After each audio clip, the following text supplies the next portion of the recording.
하나님께서 우리에게 주신 하나님의 말씀은 마태복음 4장 18절로 25절 말씀입니다.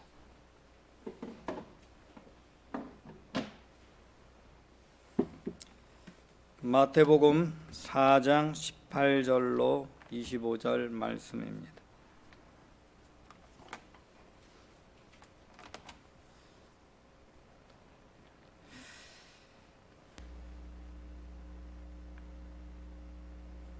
갈릴리 해변을 다니시다가 두 형제 곧 베드로라 하는 시몬과 그의 형제 안드레가 바다에 금을 던지는 것을 보시니 그들은 어부라.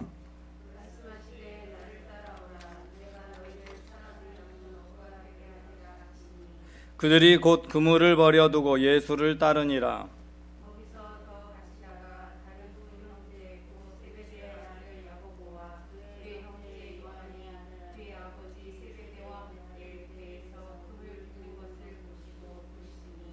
그들이 곧 배와 아버지를 버려두고 예수를 따르니라.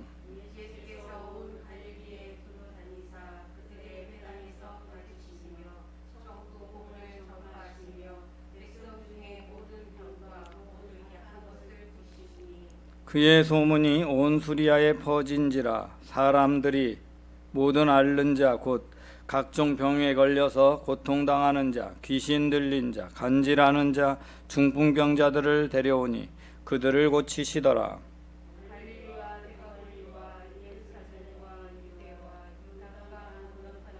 수많은 무리가 따르니라. 아멘.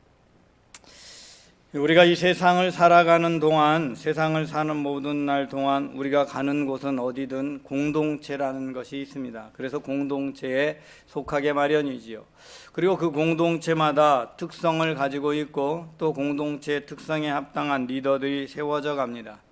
이 언제나 한 사람이 리더로만 있는 그런 세상을 살고 있을 시대에는 뭐 그런 문제가 일어나지 않았지만, 오늘날 민주사회가 되고 제 직장들만 가도 큰 직장이 되면 계속 리더들이 새롭게 교체되기 때문에 우리가 이 땅을 살아갈 때 어디를 가든 그곳에서 내가 누구를 따르는 게 좋을까, 어떻게 줄을 서야 할까 하는 고민을 하는 게 세상 사람들의 삶입니다. 이 군대에 가면요, 군대에서도 줄을 잘 서야 한다라는 말을 합니다. 줄 잘 서야 편하다 이 말이죠. 어쨌든 세상은 줄 세우기라는 문화가 있고 또 줄을 잘 서야 인생이 편하지요. 직장에 가도 줄을 잘 서야 됩니다. 그런데 이 모든 줄 서는 건 내가 눈치 봐서 세워가고 따라가는 것이지요. 하지만 내가 눈치가 보고 따라가서 간 길이 달라져도 잘못된 길이라도 언제든지 바꿀 수 있습니다. 바꿀 수도 있는 게 길이지요.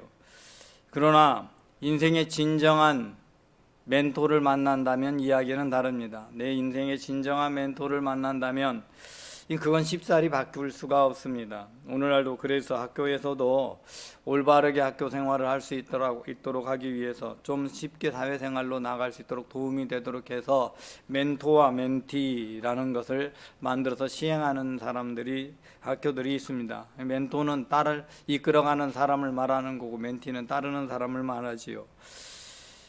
이 땅을 살아갈 때 훌륭한 멘토를 내가 만나서 내 인생의 이정표가 바뀔 수 있고 삶의 길이 바뀔 수 있어서 그 좋은 멘토를 따른다는 건 정말 좋은 길일 수 있습니다. 저는 도자기 자격증을 가지고 있는 사람이죠. 물론 도자기를 만들진 않습니다. 안 만들어 본 지도 벌써 30년이 넘었기 때문에 아마 그 도자기 물레 앞에 가서 앉으면 세우기를 하고 이렇게 도자기 그릇 모양 만들다가 조금 많이 넓혀지다 보면 주저앉아 버리기 쉬울 거예요. 안 한 지가 너무 오래됐으니까. 그런데 이제 도자기를 하면요, 옛날에 과거의 도공들이 훌륭한 선생님, 도자기를 잘 만드는 선생님 밑에 가서 배우려고 정말 제자가 되려고 애씁니다. 그래서 가서 애쓰는데 그 배우게 되면요, 그 배우러 갈 때 좀 도자기 만드는 걸 좀 가르쳐 주면 좋겠는데 맨날 처음에는 물 떠오는 것부터 시킵니다. 물 떠오는 거. 그럼 물 잘못 떠오면 되돌아가다 다시 떠오게 합니다. 왜냐하면 물에 이물질 없이 정말 깨끗하고 맑은 물, 좋은 물만 떠와야 되니까, 물수물이 들어오면 안 되니까 계속 물 떠오는 걸 시킵니다.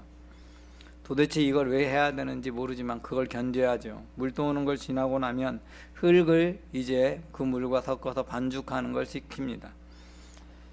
흙을 반죽하는 걸 시키는데 내내 밟고 또 밟고, 그리고 나서 발로 밟는 반죽이 끝나면 손으로 반죽하고 흙 반죽하는 것만 시킵니다. 시간이 지나고 나면 열심히 불만 떼게 시키는 거죠. 근데 이때 뭘 하고 있는지를 알고 있는 사람이라면, 왜 스승이 그것을 시키는 줄 알고 있는 사람이라면 그 일을 정말 정성껏 성심성의껏 하게 될 것이고, 그래서 그의 제자가 돼서 도공이 될 겁니다. 그러나 그것을 모르고 불평하면서 대충 떠다 갖다 놓는 사람이라면 당연히 탈락하겠지요. 사실은 스승은 이미 물을 떠오는 순간부터 이 사람을 제자로 가르치고 있는 것이지요. 왜냐하면 물에 불순물이 들어가면 도자기는 터지게 되어져 있습니다. 그러니 물에는 불순물이 절대 있어서는 안 되는 것이지요. 이 도자기를 반죽하면서 반죽하는 과정에 기포가 한 개라도 남아있게 되면, 큰 기포가 남아있겠으면 굽다가 도자기는 또 터져버리고 깨지고 기포가 생겨서 구멍이 납니다. 그러니 반죽을 제대로 해야 되기 때문에 반죽을 계속 시키면서 반죽하는 법을 익히고 있는 것이죠.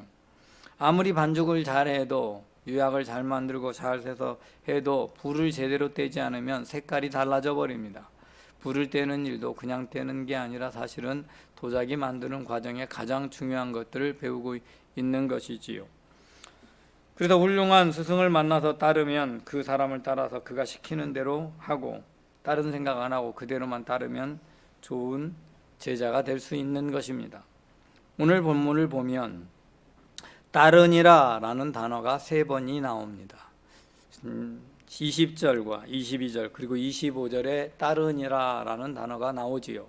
이 따르니라 라는 단어가 3번을 나오는데 20절과 22절은 예수를 따르니라 라고 되어져 있고요. 25절은 수많은 무리가 따르니라 라고 되어져 있습니다.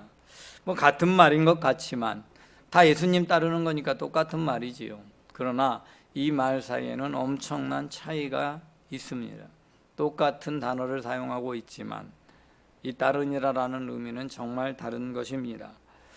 이 베드로와 시몬이 바닷가에서 그물을 던지고 있습니다. 그물을 던지고 있다라는 말은 물고기를 잡고 있다 이 말이에요. 물고기를 잡고 일하는 사람에게 예수님이 찾아갑니다.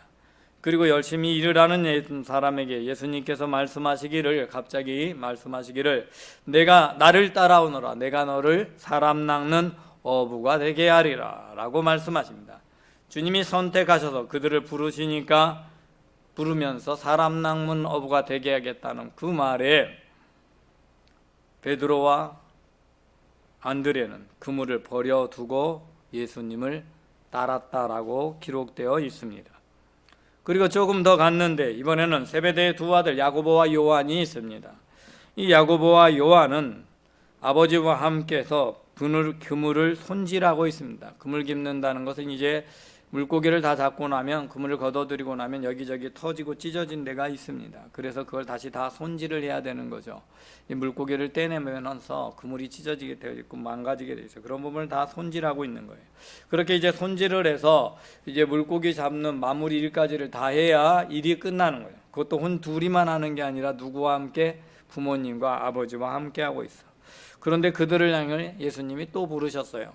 뭐라고 불렀는지 나오진 않고 부르시니라고 되어져 있지만 베드로와 요한을 부른 것 볼 때 똑같은 말을 했을 것 같아요. 이들 둘 다 어부니까.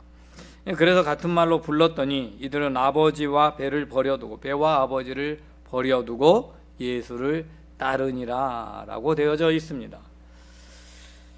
여러분, 그 다음에 예수님께서 이제는 회당과 갈릴리 지역을 두루 다니면서 놀라운 일들을 합니다. 이 제자들을 4명의 택한 사람들과 예수님을 따르는 사람들과 데려다니면서 천국 복음을 전파하시고 하나님의 말씀을 가르치면서 병든 자를 고치십니다.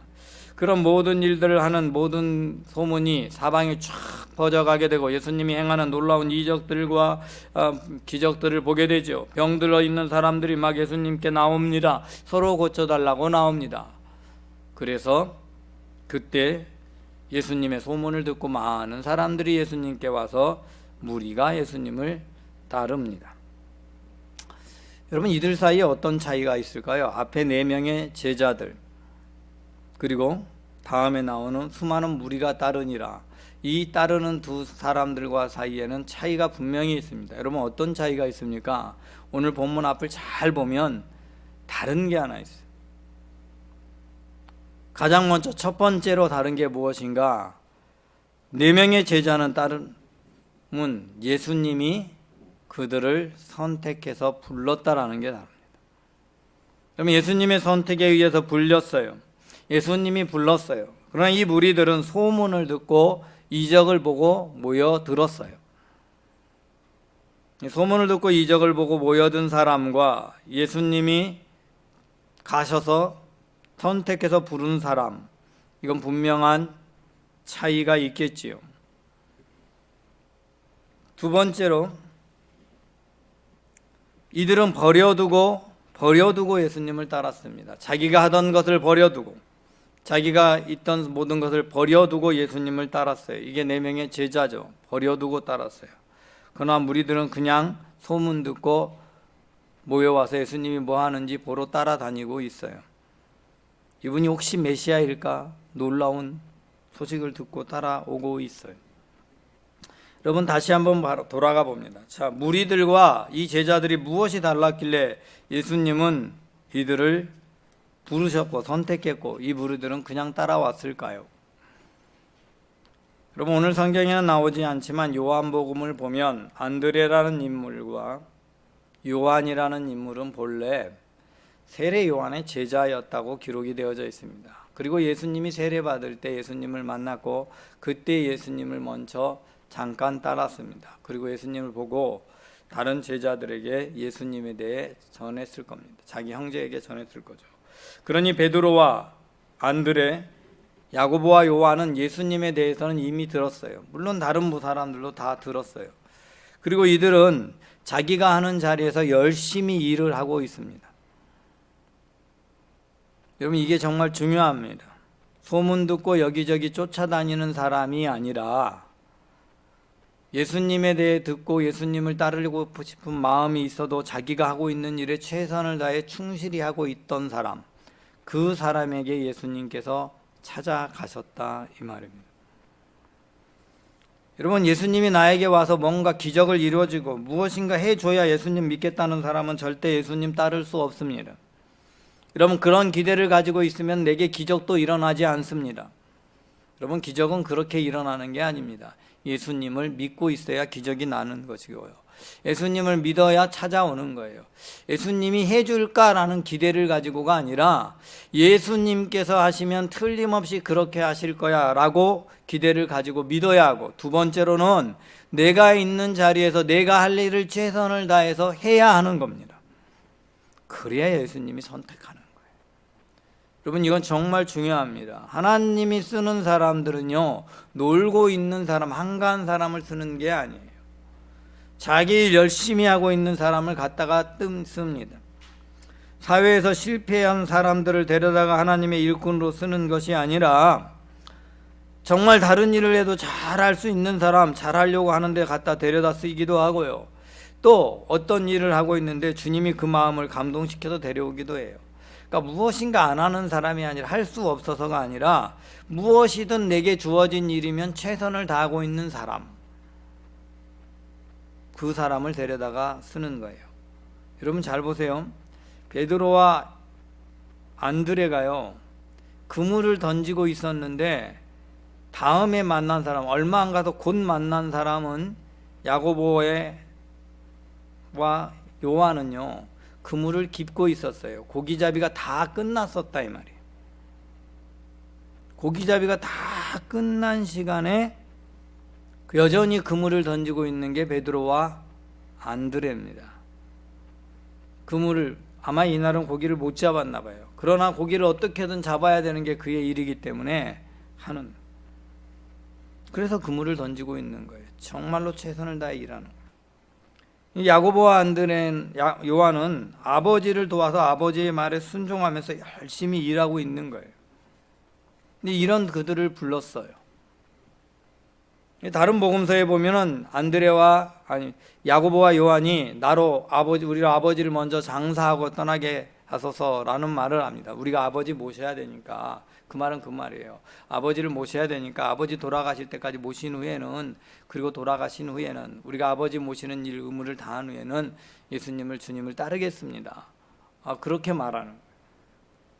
그때 예수님께서 손에 쟁기를 쥐고 뒤돌아보는 자는 쓸데없다고 말씀하셨어요. 그래서 야고보와 요한은 예수님을 따랐다.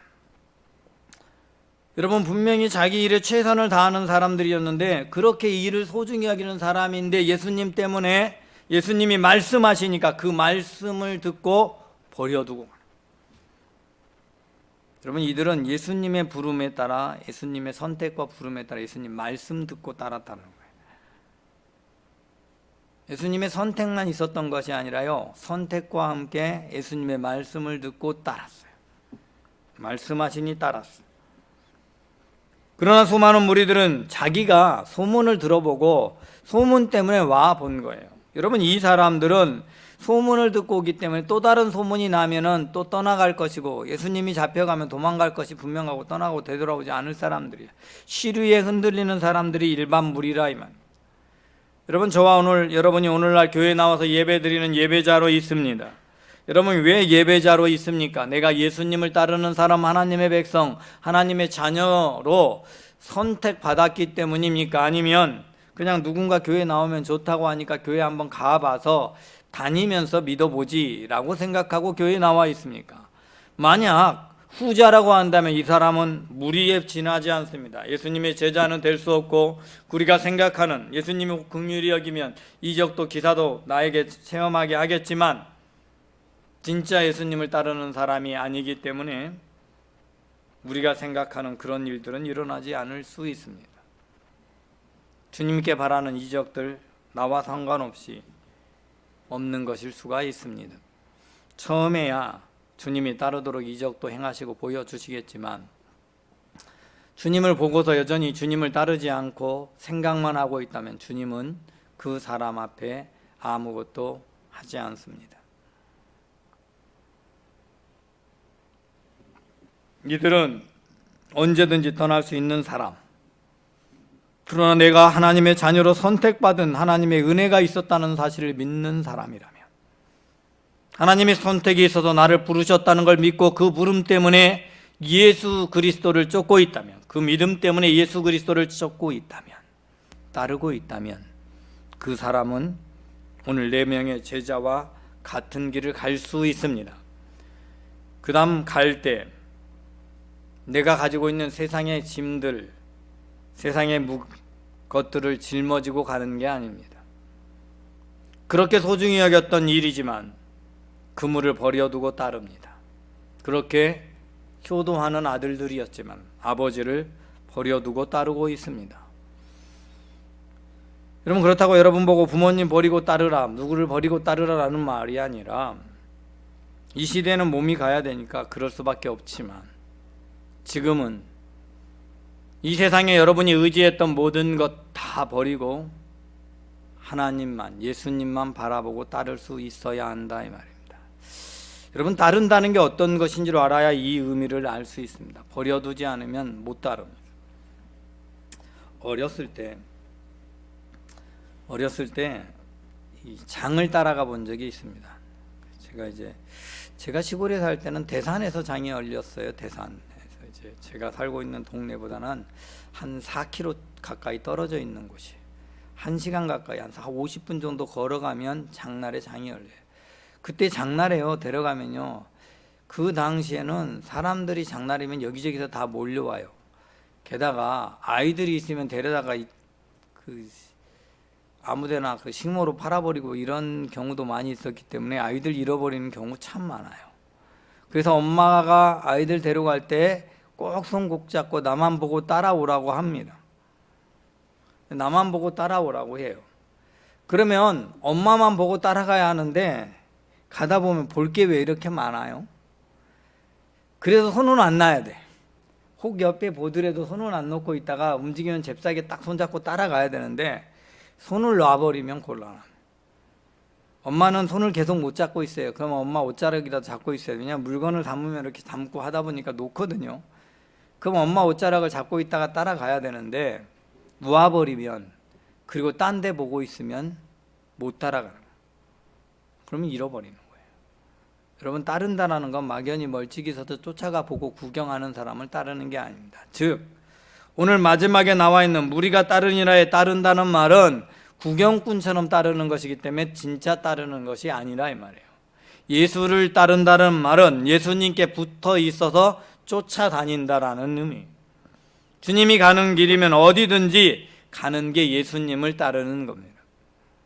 그렇지 않으면 잃어버리고 버림받고 낭패가 되는 거예요. 우리 딸 소은이가 어디 가면요, 뭔가에 한과 빠지면 폭 빠져서 그것만 쳐다보고 있는 경향이 있어요.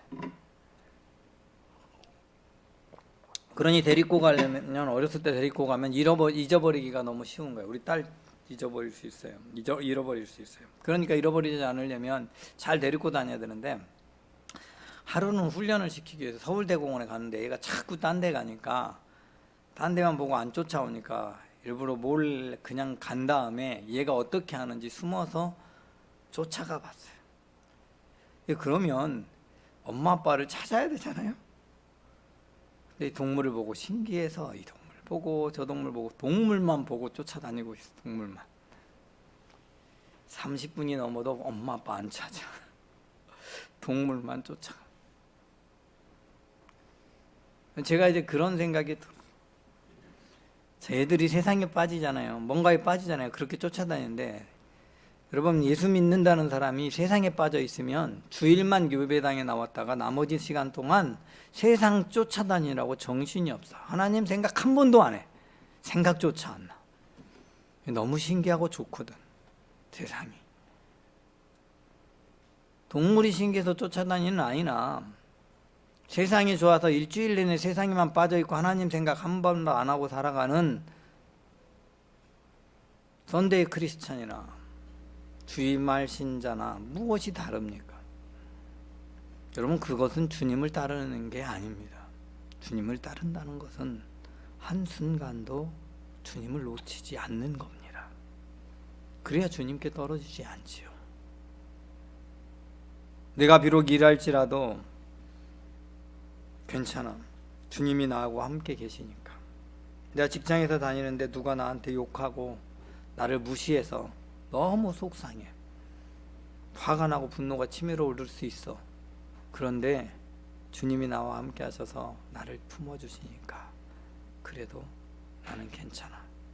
견딜 수 있어. 여러분, 사람이 화가 나는 거 있죠. 화나는데 화를 어떻게 참아요? 여러분, 화가 참아집니까? 참으면 억지로 누를 수는 있어. 병나요 그러다. 그죠? 그럼 화가 나면 화를 내야 됩니까? 여러분, 화는 안 날 수가 없어. 그런데요, 참지 않고 참아지는 수가 있답니다. 그냥 내가 참는지 않았는데 저절로 참아지는 수. 그리고 병 안 걸리고 화가 사그라지는 수가 있습니다. 그 방법이 뭐냐? 화나는가 난다는 얘기는 누군가 화가 나는 행동을 하고 있는 거 아니에요. 그때 주님이 그 자리에 있다는 사실을 잊지 마십시오. 나도 보고 있고 그 사람도 보고 있습니다. 여러분, 잘 한번 생각해 보세요. 이런 거하고 똑같아. 어렸을 때 학교를 다니는데 학교에서 맨날 말썽 피우고 괴롭히는 아이가 있어. 선생님 있을 때는 잘하는 척 하다가 선생님만 없으면 나쁜 짓 하고 괴롭혔고, 그런 아이들이 있어요. 그런데 선생님이 창문 밖에서 보고 있는 거야. 근데 그 아이는 모르고 괴롭혀요. 그 이전엔 그 아이가 괴롭히거나 할 때마다 화가 났는데, 여러분, 그 순간 그 아이가 나를 괴롭힐 때 나는 선생님이 있는 걸 봤어. 그 아이는 몰라. 여러분, 화 날까요 안 날까요? 그때는 화 안 납니다. 화나지 않아. 걔가 혼날 거라는 생각이 들죠. 그죠? 이제 두 가지 마음이 되겠죠. 쌤통이다. 이제 여기서 성숙해지면, 어렸을 땐 쌤통이다 생각하지만 이 성숙해지면 그 사람이 불쌍해지는, 혼날 거니까 혼날 걸 생각하면서 불쌍해지는. 그리스도인, 주님을 따르는 사람은 그런 거예요. 여러분, 예수님께서요, 죄인들을 볼 때요, 불쌍히 여기는 죄인과 분노한 경우가 있습니다. 그 두 가지 중에 하나 어떠냐? 자기가 죄인이라는 걸 모르는 사람한테는 예수님이 화를 냈습니다. 아는 사람에게는 불쌍히 여겼죠. 왜냐하면 예수님이 왜 화를 냈겠습니까? 죄인인지 모르는 사람. 죄인인 걸 아는 사람은 회개하면 용서를 받을 수 있으니까. 그런데 죄인인지 모르는 사람은 심판을 받게 될 것이기 때문에 화를 낸 거예요. 그가 미워서가 아니에요. 바리새인들과 사두개인들이 미워서 독사의 새끼들이라고 말한 게 아니라 결국 사탄과 함께 그렇게 독사의 자식이 돼서 멸망당할 길을 갈 거기 때문에 그게 안타까워서 주님은 분노하시는 거죠. 여러분, 그게 주님 가신 길이지요. 누구든지 나를 따라오려거든 자기를 부인하고 자기 십자가를 지고 나를 따를 것이니라 라고 주님은 말씀하십니다. 그리고 누구든지 제 목숨을 구원코자 하면 잃을 것이요 누구든지 나를 위하여 목숨을 잃으면 구원하리라고 말씀하십니다. 주님이 이렇게 말씀만 하신 것이 아니라 주님께서 친히 우리 앞서 가셔서 자신의 생명을 내어주셨습니다. 저와 여러분 모두는 그 주님을 따르는 사람으로 주님을 위해 생명을 내줄 수 있는 사람이 되어야 합니다. 왜냐하면 이 세상에 생명을 내어줘 봐야 육신의 생명일 뿐이지 주님은 나의 영혼의 생명을 구하시고 저와 여러분에게 영생을 주실 분이니까. 물론 주님은 아무에게나 생명을 요구하지 않습니다. 거의 대부분의 사람은 생명 바칠 일이 없을 겁니다. 그럼에도 불구하고 우리의 마음만은 주님을 위해 생명을이라도 드릴 마음으로 주님을 따르는 사람. 그래서 주님이 진정으로 나의 멘토가 돼서 주님이 가는 길이 어디든 나는 주님만 따르겠습니다. 그런 고백을 가지고 살아가는 믿음의 사람이 되어야 합니다. 그런 믿음의 사람 되시기 바랍니다. 하나님, 우리는 모두가 주님께 선택받은 사람임을 믿습니다. 주님의 부르심에 응답하여 주님을 따르는 하나님의 자녀가 된 것을 믿습니다. 주님이 요구하시면 나에게 있는 어떤 것도 다 버릴 수 있길 원합니다. 주님이 원하시면 생명까지라도 주님 위해 드릴 수 있는 진실한 믿음의 사람이 되어 이 땅 가운데서 하나님이 예비하신 열매를 맺어가는 하나님의 백성 되기를 원합니다. 주여, 우리를 붙잡아 주시고 우리가 오직 주님만 바라보며 주님 따라가는 하나님의 자녀 되게 하여 주옵소서. 예수 그리스도 이름으로 기도드리옵나이다.